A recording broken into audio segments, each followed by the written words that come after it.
আচ্ছা, panic attack কেন হয়? প্যানিক অ্যাটাক যে কোনো কারণে ট্রিগার করতে পারে। শুধু যে কারণ থাকলেই প্যানিক অ্যাটাক ট্রিগার্ড হবে তা কিন্তু না, কারণ না থাকলেও হতে পারে। কাদের ক্ষেত্রে এমনটা হওয়ার সম্ভাবনা বেশি? কাদের বেশি হতে পারে, তাদের হচ্ছে যারা অ্যাংজিওজেনিক পার্সোনালিটি, অর্থাৎ তাদের মধ্যে একটা উদ্বেগের বাতাবরণ শরীরের এবং মনের মধ্যে সব সময় থাকে, এবং এটা লার্নড বিহেভিয়ারও হতে পারে। অর্থাৎ আগে এমন কোনো ঘটনা ঘটেছে সেই মানুষটার জীবনে যেখান থেকে তারা একবার প্যানিক অ্যাটাক হয়েছে, এই এক্সপিরিয়েন্সটা হয়েছে, ব্রেন সেইটা ভুলতে পারে না এবং সিমিলার সিচুয়েশনে এই রকমই রেসপন্সটা ব্রেনটা করে।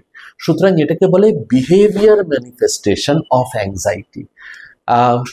কিন্তু এখানে মনে রাখা একবার দরকার যে সব সময়ই যে কারণ থাকতে হবে তা কিন্তু না, একদম অকারণেও মানুষের প্যানিক অ্যাটাক হতে পারে। ফলো করুন আনন্দবাজার.com।